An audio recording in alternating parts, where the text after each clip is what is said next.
नमस्कार, मैं Sudhir Asthana. I welcome you on my channel sk.com। आज मैं आपसे ईश्वर क्यों नहीं इस पर चर्चा करूँगा।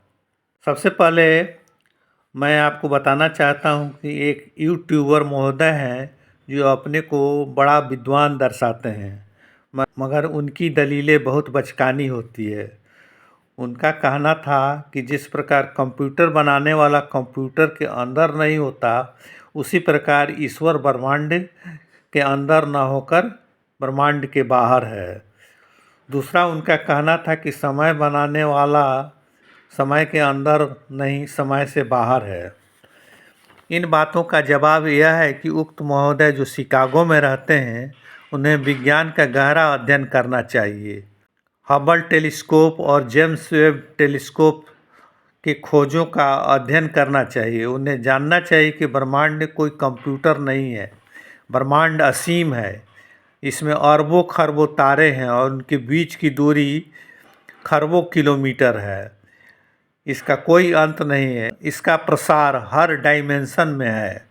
कुछ ऐसे भी तारे हैं जिनके प्रकाश 200 करोड़ वर्षों में भी पृथ्वी तक नहीं पहुंच सकी है, जबकि प्रकाश 1 सेकंड में 3 लाख किलोमीटर दूरी तय करता है।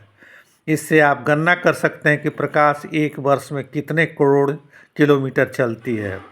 उतनी दूरी को एक प्रकाश वर्ष कहते हैं। इसी प्रकार समय कोई वस्तु नहीं है जिसके बाहर या भीतर की कल्पना की जाए।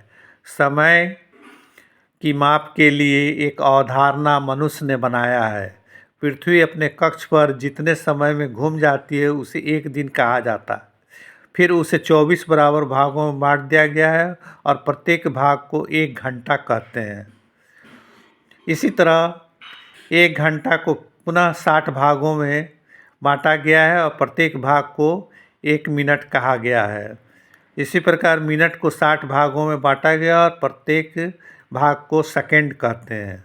इस तरह पृथ्वी सूर्य की परिक्रमा करती है और परिक्रमा पृथ्वी 365.4 दिनों में करती है, जिसे 1 वर्ष कहते हैं। पृथ्वी के अपने कक्ष पर झुके होने के कारण पृथ्वी पर मौसम बदलता रहता है।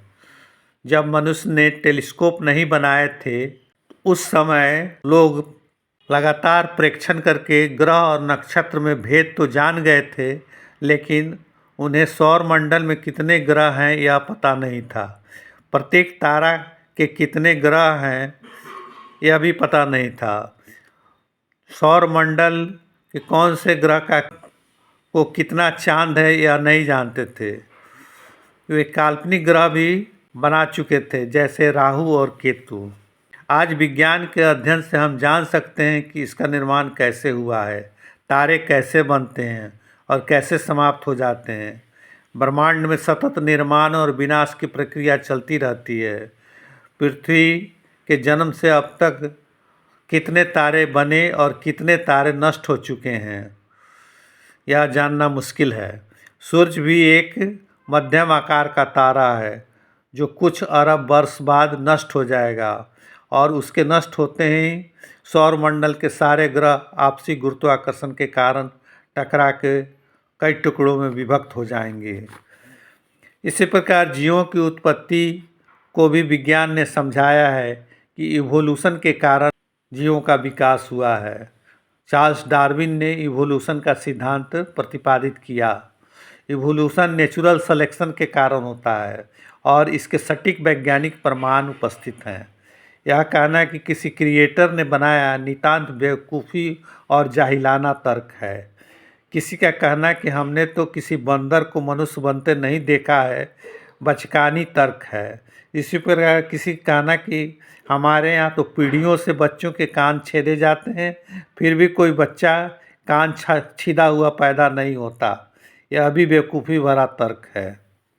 पृथ्वी पर मनुष्य को उत्पन्न हुए कुछ लाख वर्ष हुए हैं, जबकि पृथ्वी की उम्र 4.5 अरब वर्ष की है। अगर कोई क्रिएटर है तो इतने समय तक वह क्या करता रहा।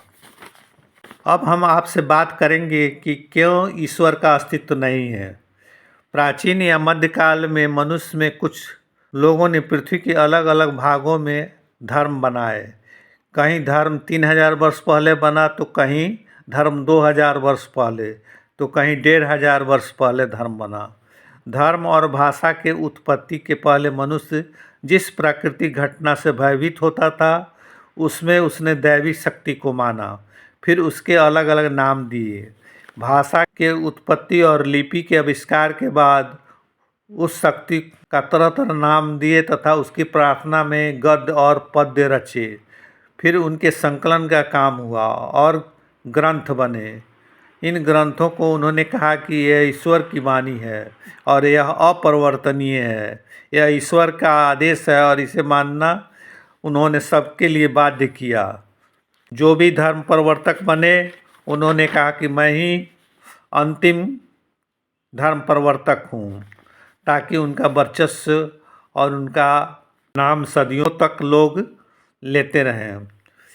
समय के साथ धर्म के उद्घोषक समूह के मान्यताओं के मानने वाले, एक धर्म के कहे जाने वाले।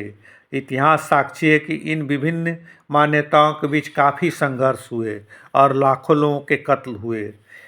जैसा कि ब्राह्मणों ने बौद्धों का कत्ल कराया, इस्लाम वालों ने गैर इस्लाम वालों के साथ किया, इसी तरह ईसाइयों और यहूदियों के बीच अनेक कत्ल और गारद हुए और यहूदियों और मुसलमानों के बीच भी कितने रक्तपात हुए। लाखों लोगों को जबरन तलवार के बल पर धर्म परिवर्तन कराया गया और आज भी कराया जाता है। आज भी पाकिस्तान और बांग्लादेश जैसे देशों में मुस्लिमों द्वारा हिंदुओं का धर्म परिवर्तन कराया जाता है। और इसका प्रमाण यह है कि जहां पहले 17% से लेकर 20% तक हिंदू थे, अब महज 3-4% रह गए हैं। आज मनुष्य जानता है कि भूकंप कैसे होता है। आज मनुष्य जानता है कि ज्वालामुखी क्या है। आज मनुष्य जानता है कि बाढ़ कैसे आती है, अतिवृष्टि कैसे होता है, तूफान कैसे आते हैं। और यह भी जान गया है आज कि इन सब के पीछे कोई दैवी शक्ति नहीं है, बल्कि सबके पीछे भौतिक कारण है। पुराने समय में लोग बीमारियों को भी दैवी शक्ति का प्रकोप समझते थे। चेचक हो, हैजा हो, टीबी हो, सबको मानते थे कि ईश्वर का प्रकोप है। लेकिन मनुष्य ने एंटीबायोटिक बनाया और इन पर नियंत्रण किया। कहा जाता है ईश्वर सभी चीज़ों का क्रिएटर है, तो उसने वो सुविधाएं जो आज कुछ 100 वर्षों से उपलब्ध है पहले ही क्यों नहीं बना दिया। वह ईश्वर मनुष्य के उत्पत्ति के साथ ही उसे इन सब चीज़ों को दे देता तो मनुष्य को हजारों वर्षों तक अनेक कष्ट नहीं सहने पड़ते और हजारों वर्षों तक मनुष्य को बैलगाड़ी और दिए की रोशनी में नहीं जीना पड़ता। उसके पास आज के आधुनिक संसाधन ईश्वर ने पहले ही क्यों नहीं बना दिए। ईश्वर ने जीवों के भोजन का उचित प्रबंध क्यों नहीं किया जो एक जीव दूसरे को मार कर खाते हैं। ईश्वर ने पहले अविकसित जीव क्यों बनाए, एक ही समय में पूर्ण विकसित और पूर्ण बुद्धिमान जीव बनाए होते। हजारों वर्षों तक मनुष्य बीमारियों से जूझता रहा, ईश्वर ने दवाइयाँ नहीं बनाई, मनुष्य ने ही अपने प्रयास से उनको खोजा। कहा जाता है कि ईश्वर की इच्छा के बिना एक पत्ता भी नहीं डोलता, तो ईश्वर हत्या और बलात्कारी को क्यों बनाए और उसको इन कार्यों से रोकता क्यों नहीं। आज प्रतिवर्ष केवल भारत में ही हजारों बलात्कार होते हैं, ईश्वर इन बलात्कारियों को क्यों नहीं रोकता। ईश्वर बीमारी से तड़पते मनुष्य की रक्षा क्यों नहीं करता, उसके प्रार्थना करने के बाद उसे जल्द ठीक क्यों नहीं कर देता। कोरोना फैला हुआ था तब लाखों लोग मर गए, सैकड़ों डॉक्टर मर गए, पर ईश्वर कुछ नहीं कर सका।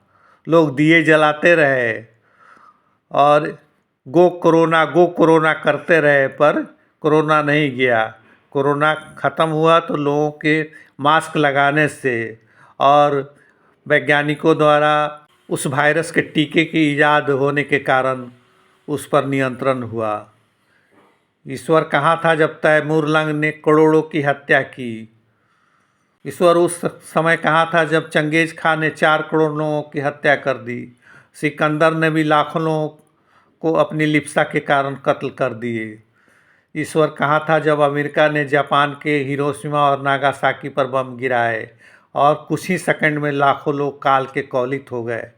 ईश्वर कहाँ था जब निर्भया का बलात्कार हो रहा था और उस समय क्या कर रहा होता है जब उसी की भक्ति के चोला पहनकर आसाराम बापू और राम रहीम जैसे बलात्कारी बाबा यह दुष्कर्म कर रहे होते हैं। ईश्वर कहाँ होता है जब भ्रष्टाचारी धन लूटकर विदेश भाग जाते हैं। ईश्वर कहाँ होता है जब भोली भाली स्त्रियों का यौन शोषण होता रहता है। सच तो यह है कि ईश्वर के नाम पर लोगों के शोषण का एक हथियार धर्म बना और धर्म के लिए एक पुरोहित वर्ग बना जिसने अनेक देवालय बनवाए। देवालय भी शोषण का स्थल बना है, यह इतिहास से विदित होता है। सत्ताधीशों ने धर्म का उपयोग अपने हित में किए जिससे शोषित वर्ग उनके विरोध में उठ खड़ा न हो और शोषित वर्ग इसे अपना भाग्य दोष समझकर ईश्वर का विधान समझकर सब सहता रहे।